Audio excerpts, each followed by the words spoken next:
మనం నిన్న ముఖ్యమంత్రి రేవంత్ రెడ్డి ఢిల్లీలో బీసీ పోరు గర్జన సభలో పాల్గొన్నాడు.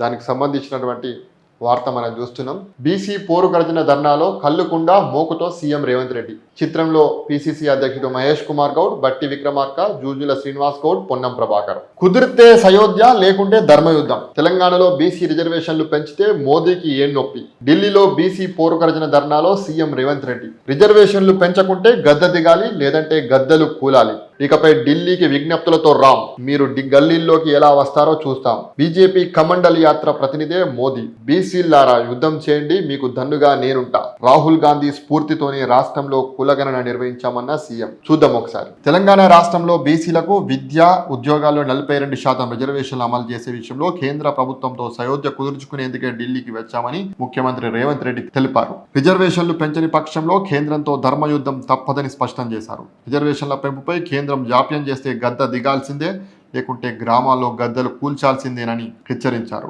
బుధవారం ఢిల్లీలోని జంతర్ మంతర్ వద్ద బీసీ సంక్షేమ సంఘం జాతీయ అధ్యక్షుడు జూజుల శ్రీనివాస్ గౌడ్ అధ్యక్షతన జరిగిన బీసీ పోరు గర్జన ధర్నాలో సీఎం రేవంత్ రెడ్డి పాల్గొని మాట్లాడారు. బీసీ రిజర్వేషన్ల పెంపుపై కేంద్రం జాప్యం చేస్తుందని విమర్శించారు. అయితే ఇదంతా కూడా కేవలం వీళ్ళు 6 గ్యారంటీలు అమలు చేయలేదు. రాష్ట్రంలో ఎన్నడూ కూడా లేనంతగా ఒక సంవత్సరన్నర కాలంలో కాంగ్రెస్ పార్టీకి విపరీతంగా వ్యతిరేకత వచ్చినటువంటి నేపథ్యంలో స్థానిక సంస్థల ఎన్నికలున్నాయి, సర్పంచ్ ఎన్నికలు ఉన్నాయి, ఎంపీటీసీ, జడ్పీటీసీ, రేపు రాబో రోజులలో కార్పొరేటర్, జిహెచ్ఎంసీ ఎన్నికలు ఉన్నాయి. కాబట్టి ఇప్పుడు ఆ ఎన్నికలు పెట్టలేనటువంటి సందర్భంలో ఈ ఒక 42% రిజర్వేషన్ అనేది ఒకటి పట్టుకొచ్చారు ముచ్చట.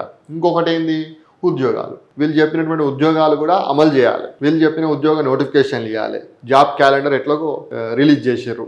ఉద్యోగాలు ఇవ్వాలి. అట్లనే ఈ యొక్క స్థానిక సంస్థల ఎన్నికలు నిర్వహించాలి. ఇవి నిర్వహించాలంటే, ఉద్యోగాలు ఇవ్వాలంటే ఇబ్బంది ఉన్నది. దాంతోపాటు స్థానిక సంస్థల ఎన్నికలు నిర్వహించాలంటే వీళ్ళకు ఓట్లు పడవు. వీళ్ళు అన్ని ఎన్నికలలో ఓడిపోతారు. కాబట్టి ఏం చేయాలి అని చెప్పేసి అనుకొని 42% రిజర్వేషన్లు అనేది ఒకటి అంశం పట్టుకొచ్చారు. ఇది ఎటు తేలేదు. కేంద్రము తేల్చది, ఇటు రాష్ట్రము తేల్చది. చివరికి ఏం చేస్తారు, ఎన్నికల స్థానిక సంస్థల ఎన్నికలు రేపు హైకోర్టో లేకపోతే ఇంకో కోర్టో వీళ్ళను మొట్టికాయలు కొట్టి ఇంకెప్పుడు నిర్వహిస్తారు, ఇంకెన్ని రోజులు స్పెషల్ ఆఫీసర్లతోటి మీరు గ్రామాలలో పరిపాలన నిర్వహిస్తారు అని చెప్పేసి హైకోర్టు మొట్టికాయలు కొట్టిందనుకో, చివరి ఆఖరికి స్థానిక సంస్థలు నిర్వహిస్తారు. నిర్వహించినప్పుడు ఏం చేస్తారు, కేంద్ర ప్రభుత్వం మేము రాష్ట్రంలో అసెంబ్లీలో తీర్మానం చేసినాము, కేంద్ర ప్రభుత్వం ఒప్పుకుంటలేదు అని చెప్పేసి బీజేపీ మీద పడేస్తారు. బీజేపీకి బీసీల మీద ప్రేమ లేదంటారు.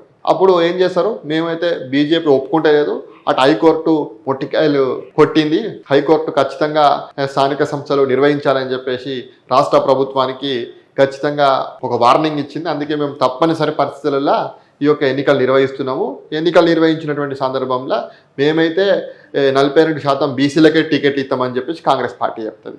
ఇంకో పార్టీ ఏం చెప్తుంది, బీఆర్ఎస్ పార్టీ ఏం చెప్తుంది, మేము కూడా బీసీలు అంటే మాకు కూడా ఇష్టమే, కానీ కేంద్రం ఒప్పుకుంటలేదట, మేము బీసీల కోసం మేము కూడా 42 కాదు 44% టికెట్లు ఇస్తామని చెప్పేసి, లేకుంటే 50% టికెట్లు ఇస్తామని చెప్పేసి బీఆర్ఎస్ చెప్తుంది. ఇక బీజేపీ ఏం చెప్తుంది, ఎన్నికలలో సుప్రీంకోర్టు తీర్పు ఉన్నది, రిజర్వేషన్లు 50% దాటద్దని చెప్పి, అందుకే మేము కూడా కేంద్రం ఏం చేయలేని పరిస్థితులు ఉన్నది, సుప్రీంకోర్టు తీర్పు ఉన్నదని చెప్పేసి బీజేపీ సుప్రీంకోర్టు మీద పడేస్తుంది. అంటే ఓవరాల్గా చూస్తే ప్రజలు పిచ్చోళ్ళు అయిపోతారు, బీసీలు పిచ్చోళ్ళు కావాలి, అంతే కదా. అసలు అయ్యే పని అయింది. కాంగ్రెస్ ఏమో బీజేపీ మీద నెట్టేస్తుంది, బీఆర్ఎస్ ఏమో కాంగ్రెస్ బీజేపీల మీద నెట్టేస్తుంది, బీజేపీ ఏం చేస్తుంది, సుప్రీంకోర్టు మీద నెట్టేస్తుంది. ఇక్కడ పిచ్చోళ్ళు ఎవరు, బీసీలు. ఇక్కడ ధర్నా చేసేటోళ్ళు మా బీసీ బిడ్డలు. ఈ పొన్నం ప్రభాకర్ పిచ్చోడు, అదేవిధంగా మా జూజుల శ్రీనివాస్ గౌడ్ పిచ్చోడు, మా మహేష్ అన్న పిచ్చోడు, బీసీలంతా కూడా అంతే కదా. ఈ రేవంత్ రెడ్డి వీళ్ళంతా ఆడుతున్న నాటకంలో వీళ్ళందరూ కూడా చిన్న యాక్టర్స్ అంతా చెప్పాలంటే. ఇక్కడికి వచ్చినటువంటి మా బీసీ బిడ్డలంతా కూడా పిచ్చోళ్ళు, వెర్రోళ్ళు. అది అయ్యే పనేనా? నిజంగా రేవంత్ రెడ్డికి బీసీల పైన ప్రేమ ఉంటే, చిత్తశుద్ధి ఉంటే ఏం చేయాలి, రేవంత్ రెడ్డి క్లియర్గా ఇప్పుడు 6 మంత్రి పదవులు ఉన్నాయి కదా, రేపో మాపో ఇస్తారట కదా. 6 మంత్రి పదవుల్లో 4 బీసీలకి, ఒక ఎస్సీకి ఇవ్వు, ఒక ఎస్టీకి ఇవ్వు, లేకుంటే ఒక మైనారిటీకి ఇవ్వు. ఒక్క రెడ్డికి కూడా ఇవ్వకుండా 6 మంత్రి పదవులు భర్తీ చేసేటువంటి దమ్ము రేవంత్ రెడ్డికి ఉందా? లేకపోతే 6 మంత్రి పదవుల్లో 4 కనీసం మా యాదవులకో, మా ముదిరాజులకో, మా కాపులకో, మా విశ్వకర్మలకో, మా గౌడన్నలకో మంత్రి పదవులు ఇచ్చేటువంటి దమ్ము రేవంత్ రెడ్డికి ఉందా? చెప్పు. ఎంతసేపు 6 గ్యారంటీలను పక్కన పెట్టాలి, లేకపోతే ఈ వ్యవహారం ముందుకు తీసుకొచ్చి ఇంకొక 400 ఎకరాలు 500 ఎకరాలు ప్రభుత్వం భూములు అమ్మేయాలి అనే కాన్సెప్ట్లనే డైవర్షన్ పాలిటిక్స్ చేస్తుంది తప్పితే ఎంతసేపు కనీసం బీసీల గురించి ఎంతసేపు ఆలోచిస్తుంది? ఇదంతా కూడా పెద్ద స్టంట్. ఇదంతా కూడా నిన్న ఢిల్లీలో జరిగిందంతా కూడా.